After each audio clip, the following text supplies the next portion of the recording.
Today we are going to New York City.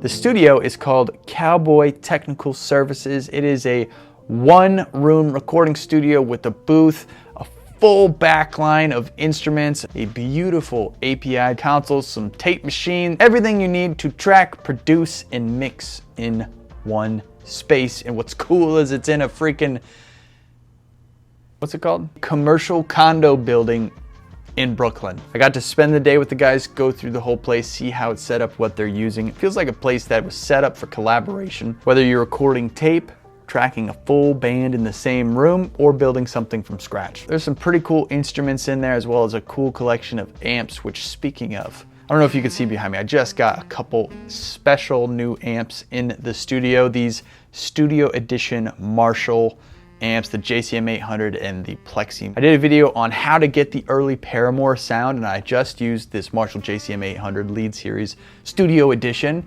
for the entire thing. It was freaking awesome. I immediately became a big fan. So if you want to check that out, this is the perfect time. It's Guitar Month over at Sweetwater, who are sponsoring this video. Check the links to those amps and some of the other gear I'm using down in the description of this video. I got some new merch drops. I will link them. You can go to my website, andrewmastersmusic.com. There's also some fun coffee mugs to keep at the studio. You can check that out, as well as booking one-on-one consultations with me. If you're trying to figure something out with your studio setup and you have any questions, I'll link all that at andrewmastersmusic.com down below under this video. Now let's go check out Cowboy Technical Services recording in Brooklyn, New York. Come on in. Whoa. Giant ceilings in here. This is awesome. Okay, so tell me about this building and where we are. So this is a commercial condo building that supposedly people don't live here. And this part of Greenpoint, there's a lot of film studios, so there's a lot of different people in this building. There's some recording studios, mastering, there's film people with cameras and rentals and blah, blah, blah. And we found this space, and it wasn't exactly a recording studio, it was like a guy's keyboard setup. Tim Hatfield and I, this is our third location for Cowboy Technical in 25 years. Okay. And all of them have been what I call one room plus, like where the console and the drums are in the same room, but nice. We're not like Catholic about it, so we can have a booth and stuff like that. Yeah. So that's funny. But you know, in New York City, it's kind of a sport to try to find a space that you can use to, you know, make music without too much crazy build out in a rental space. Yeah, absolutely. So you guys are allowed to actually do construction and stuff in here. Yeah, but we didn't do too much. We built this wall so we could have the booth. Wow. Got a whole 77 in here? Yeah. This is in mint condition. This is the bathroom / kitchen / when in our first studio we were sharing a spot with a band that was rehearsing, and we bought some of these Husky tool cases, and man, they're like, this is a really handy thing for a recording studio. Oh yeah, because you know, you can put stuff in them. They're labeled, you know, if I wasn't here and someone would go, hey, where are the cables, you know, here's drum stuff, you know. And it's furniture. Yeah. Storage. And a friend of ours made us his top, and then later on we got some of these. Nice. I have my ego thing in a special position right above the throne. I owned a bar for a while called the Lakeside Lounge in the East Village with a friend of mine, and the guy Steve Keane, who first came to prominence, he did the cover of the Pavement album.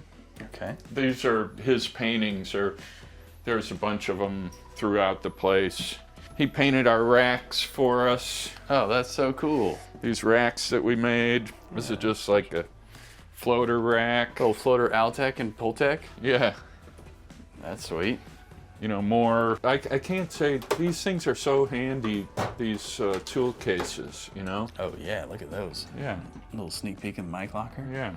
Up there's some extra drums, 26-inch Ludwig that was a marching drum, 69 Slingerland from one of my high school buddies.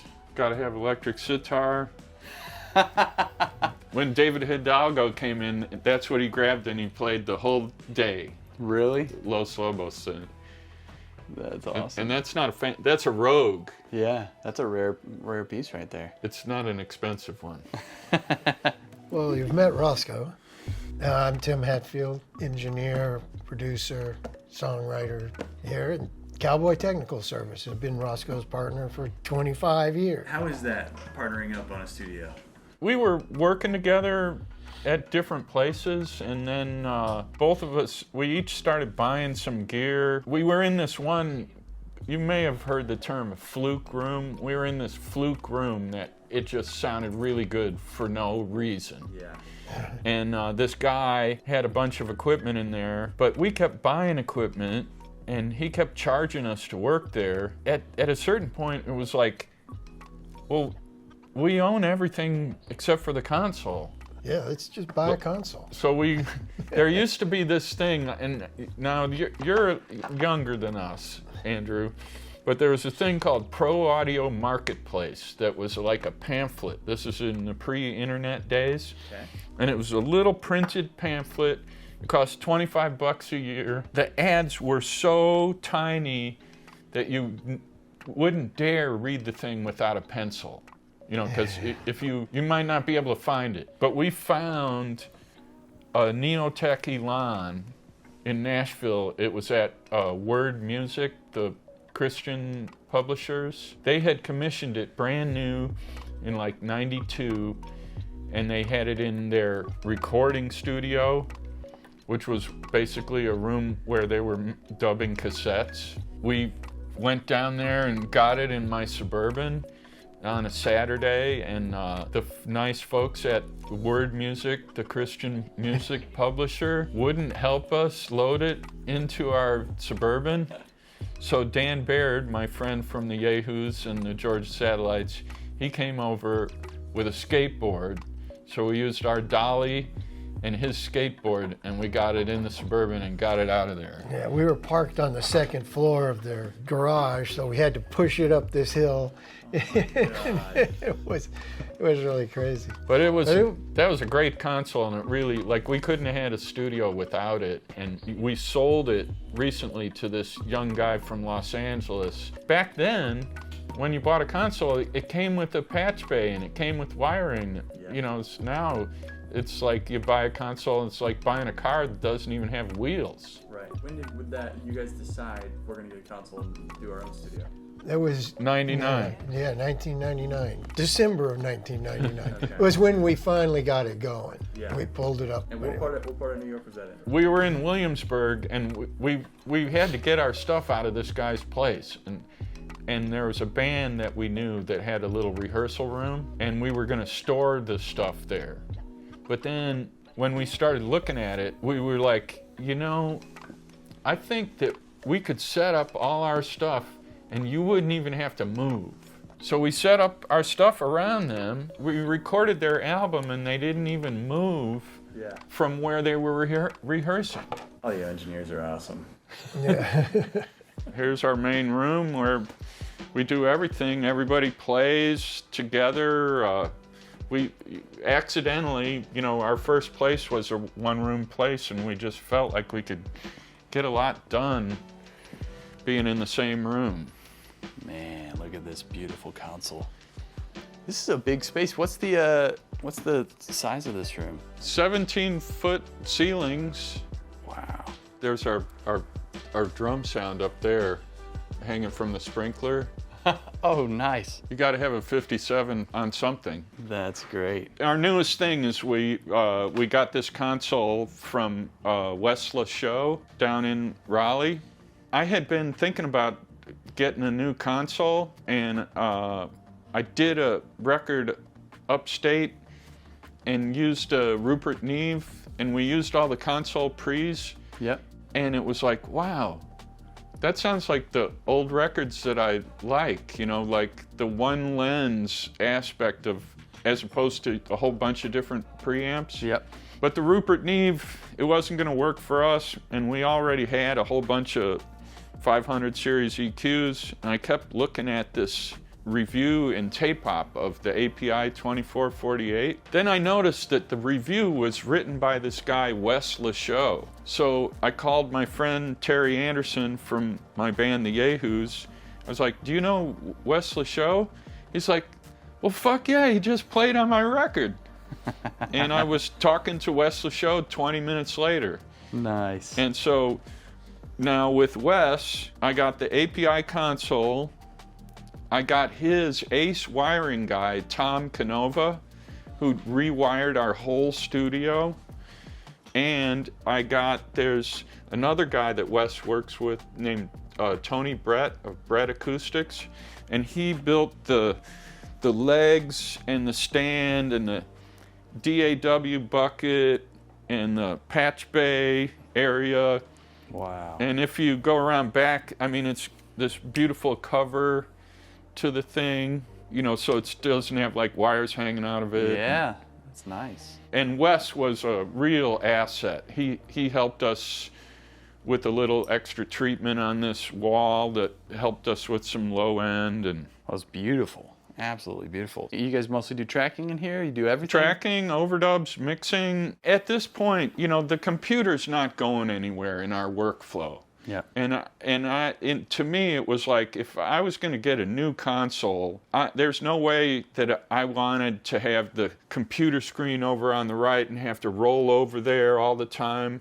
I was just like, I want the thing right there the way it is when I'm working at home. I couldn't agree more. And so that was a super important thing. Yep. You know, if you're getting a brand new console, why not, right? Yeah, and keeping the screen kind of low and out of the way too, so Yep. that it's not impeding your speaker listening scenario. We do have outboard pre's also. We got those old Neves that I've had for a long time. Oh yeah. Avalons, those Altecs are wired for individual outs, and there's a Telefunken V72s down there. Oh, that's sweet. And we have another pair of those that we keep in a case if we're, you know, going over to somebody else's place. But the API, so it's got a selection of different EQs in it, and we kind of have them placed where we, you know, normally the drums are over here, guitars, these Rupert Neve EQs, we usually have the vocals around there, and then more guitars and stuff over here. And we ordered the 529 compressor in the 500 series instead of the way they usually put it in here. Uh-huh. Because this way it's much more flexible. You know, it could be routed Yeah. to anywhere. Yeah. As opposed to just on the 2 mix. But the console, it's basically, our way to get to all these compressors. These are compressors that we've been collecting over the years. I think this Manley ELOP, this one here, was the first like good piece of outboard gear I got like in the 90s. You know, so there's a lot of different stuff in here. We love the 1178 on the overheads. Yeah. The Chandler goes on the room. And this piece, Compex. I learned a lot of stuff from a guy named the late Lou Whitney of Springfield, Missouri. And our mutual friend, Vance Powell, came out of his studio. Oh, wow. And after Lou left this earth, I really wanted to get his vocal stressor so I could have a little bit of Lou here with us. That's cool.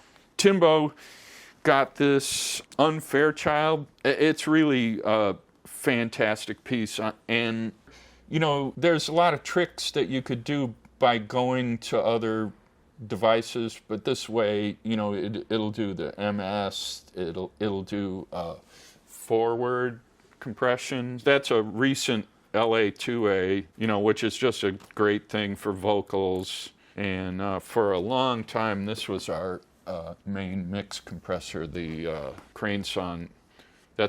I think that's like the greatest VCA compressor. Whoa. This is Mario Viele. So hey, I'm Mario Viele. I'm an engineer and producer as well. We're always doing tracking, overdubbing, and mixing. So on any given day, that's what will be going on around here. The place is set up so that once tracking is complete, or even after bands are done doing takes, or even in the middle of takes, you know, having everyone in the room together, it adds a super easy communication flow to the whole process. So if you've been in, like, you know, giant studios where there's a separate control room, tracking room, even some musicians are off in other booths, that can, I mean, be really impressive and cool, but it makes the communication thing incredibly limited. So having this kind of like just hang out, kick around flow to it is one of the best things. There's many great things about it here, but that's definitely one of the best. Part of our process is, you know, we're always going 96K. We've got a fully loaded burl, you know, that technically it's a piece of computer gear, but it really sounds like audio gear due to the transformers. Yeah. So, you know, we're using the burl, and most of the times when we mix to this Studer A80 RC and bounce back into Pro Tools to send to our favorite mastering guys. Oh, that's awesome. We've got the 1/4" and 1/2" heads. We were really lucky that we already had the sound anchors stands. Okay. And we had our old monitors on some stands. When we got the sound anchors, we could tell from the other room that they sounded better. Wow. You know? Yeah. When we were trying to get this whole new console going, and, you know, I had this idea, well, where are we going to put the computer? I had it on a little stand under here. I ordered an extra shelf from Sound Anchors. Oh. And the whole computer rig, everything in our backup drives, this is the Pro Tools card and the UA card. It's all riding on the Sound Anchor stand. Oh, that's great. Nice and clean. Yeah, you could, you know, when you slide it, the whole thing goes. Well, OWC dock. It's amazing. You only have one thing plugged into it. I am daisy chaining 3 of those puppies together. The whole time we've had all of our studios, the almost essential thing that in New York City, is that we've got those, I don't even know if they make them anymore, but the Furman balanced isolation transformers. Oh, okay. You know, got because some shoddy power. Well, in New York City, the power changes a lot. Yeah. Like they cut the juice on the weekends. And, I mean, sometimes it's coming out of there 126, you know. Other times it's 118. Yeah. So those isolators just keep it consistent for you? Yeah. And that means that, you know, like someone's drill upstairs would have nothing to do, right, you know, or the elevator, right, would have nothing to do with us. This is all stuff that you got to think about in a big shared building. Yeah, in New York City. Here's some more New York City stuff. When I first got to New York City, and I went to some of the biggest studios in town, all that was in there was like a B15 and a twin reverb. You know, our clients are coming here on the subway, so we've got a selection of instruments. For instance, our drum kit, this is a 69 Premier drum kit, and we built our own little riser with some high impact rubber and MDF, and so it doesn't translate. Yeah. And also, you know, big studios like the Power Station, where they've got a floated floor and everything, they can get real low end. And for me, I really like the sound of a kick drum with a no hole. Yep. But we've got an internal mic. So all of our kick drums have no hole and an internal mic. What do you put in there? Because that's a commitment. Well, I think this one is a Telefunken. Telefunken makes a kick drum mic. We got coded head, so it's a secret. And then we recently got these Lawton, the tom mics and Yeah. the snare mic. How do you like them? They're really awesome. They're real rejection and sort of like they're made to do that, Yeah, you know? and those clamps are great too. Yeah, they'll do anything. So rare that the clamps are good. When we're doing the drum sound, we put a lot of mics up, but a lot of it's coming from this AEA Yep. stereo ribbon. Yep. And we put we have an old RCA 44 Nice. that we put out for the front of kick. Oh yeah, that'll get some low end. And we've got the private cue system, so everybody gets their own headphone mix. Yep. The lovely DL cables. Yeah, and it's that has really good headphone amplifiers in it. Yeah, those things sound incredible. All analog. This Hammond A100 is my wife's grandmother's. It's a one-owner A100. That's awesome. And I don't know if you know, the A100, it has internal speakers too. That side is the organ, and this is just the reverb for the organ. Two separate amps. That's cool. We've got a Leslie, which we pull over if we want to do the Leslie.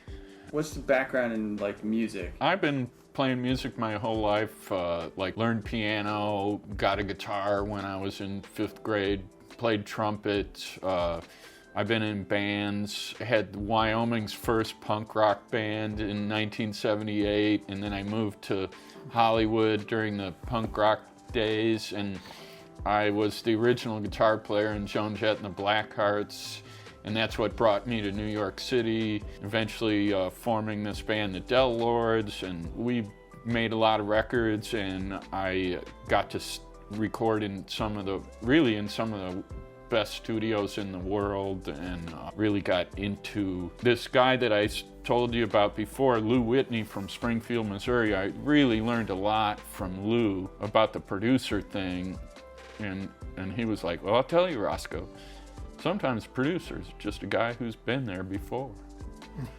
And I've started helping local bands, and I really enjoyed doing that. And what we do here is mostly stuff that's built around live instruments. You know, we're set up to track people live and get keeper takes on all the instruments if we want them. Personally, I work with bands, and I work with singer-songwriters that want to sound like they have a band and not a project. I came up playing in bands, still playing bands, and got into making records by having bands that needed to make records and buying a few things at a time, and then you make some bad records and then some kind of okay records, and then people start to ask you to help them make records, and so it goes and so it goes. So yeah, I think we're all in this because of that basic kind of genesis point. Yeah, so like I always played guitar a little bit and everything, but I grew up in Texas. I didn't really have a lot of people I knew that played guitar. You know, most of them played football. Nothing against football. But so I stumbled into a recording studio one time. There was this little studio that did a gospel program, and I went in there and I thought, oh, this is great. I'd always been intrigued by studios because like my dad had a Simon and Garfunkel record, and there was a picture of them sitting in RCA or something. That's the coolest place, you know. So I got into that, and then I came here to go to school in New York. I was one of the lucky guys that got a job, and like Roscoe said, I was at Media Sound, and I pretty much worked in every major studio in New York. Yeah, it's all so nicely tucked in here. This is very distracting because I just look at this and I go, this is beautiful, and I could be all consumed in here, but as you're pointing out, there's a lot of instruments. I don't even think I saw any of the guitars before. Well, you know, typically on a tracking session when you got like 4 or 5 people playing, we've got the drummer over there. This would be the bass player spot, you know? Yeah. And then somebody could be in the booth, and then we have these 2 guitar stations. Like this one here, we've got these 4 amps. This is a dual 6v6 amp the Wahoo, and this is the 20-watt Marshall that has EL84s. This Dr. Z, this is one of his coolest amps. This is a dual 6v6 design, but the tone controls, when you go past noon, they introduce gain. So you could like gain the bass more than the treble. And then this is another Dr. Z that's a single-ended. This buddy of mine in Indiana makes these switchers, Jared Delisle. All these amps are plugged in to this ISO cab, which has a 10-inch Celestion Gold, and there's two mics in there, a dynamic and a ribbon. Sweet. Vance Powell turned me on to the aux. Any one of these amps could go to the speaker and the aux, and if we wanted to have the guitar blowing in the room, we just open it up here. There's a Celestion Blue, and any one of those amps can be routed to all of those speakers at the same time. And then over here, same thing, we have a bigger switcher that Jer made. All these amps are routed to this ISO cabinet. This is a Demeter, which was originally designed by Ronnie Montrose. Oh, look at that. The SE ribbon and the those ATM 25s, those are cool mics. They don't make them anymore. And then if we want it blowing into the room, it's routed to this cabinet. Wow. And all of these amps are plugged in there. And the reason this Weber thing is here is because the super reverb is at 2 ohms. Oh, gotcha. You know, So and you can convert it. Do you have a brown box? I don't have one yet, but I would like to get one. So this is like the first generation brown box, and all the amps are plugged into it. Nice. So right now it's set at 109. And for people who don't know, that allows you to dial down the voltage. Yeah, you know, it's important not to get too much voltage to vintage amps or even modern amps, because if the wall power is 125, when it gets into a guitar amp, that gets doubled. It's not just 5 over, it's 10 over. Right. Our buddy made us these, we've got these Quested speakers. We had them for a long time and we just kind of thought they were party speakers, but when Wes Lachaux helped us with this is a GIK panels, the white ones. And they have I think it's called flex range, but they actually go pretty low, and it really helped those speakers sound better, you know? Nice. The bass trapping. And my buddy Pat Cowden, these speakers were on some 2x4 stands, and he turned them into racks. And so all that stuff used to be piled up in, you know, like SKB cases. Yep. So now, you know, on both sides, it really helped put stuff away. And you've got some great effects units back here. Tim found this Wurlitzer, and I don't know if you know those guys, Vintage Vibe in New Jersey. They refurb electronic keyboards like this. They did a full job on this.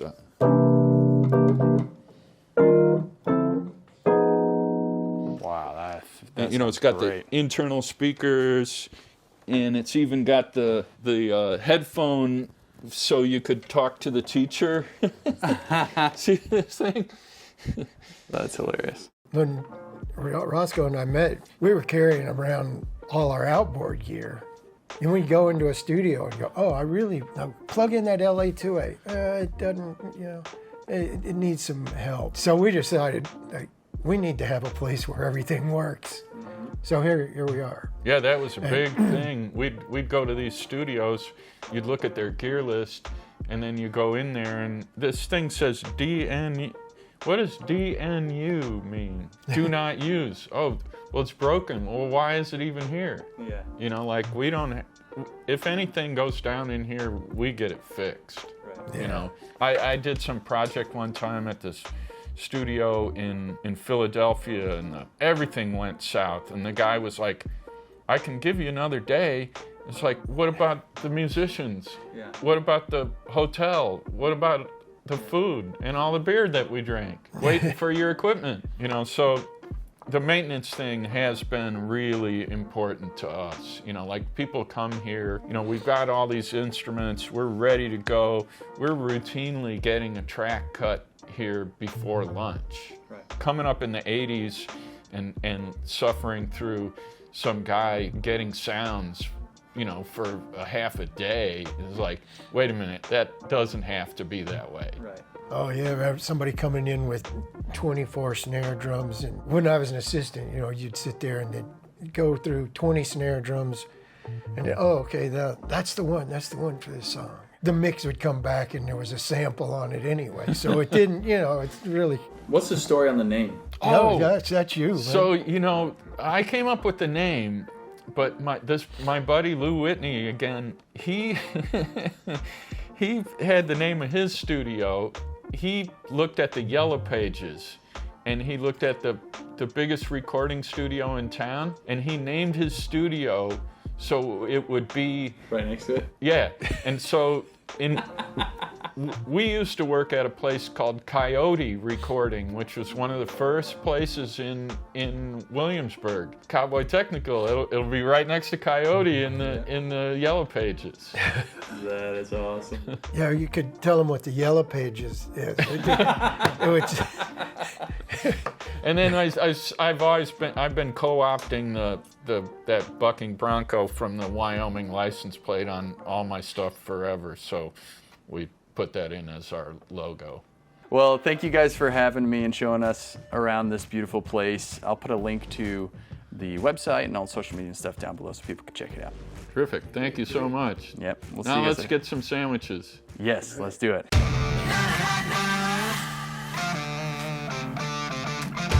We still have problems. Like, look at that console. Look at those 2 empty slots.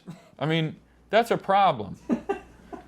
keeps you awake at night. Yeah. You know, like, what do you do with that?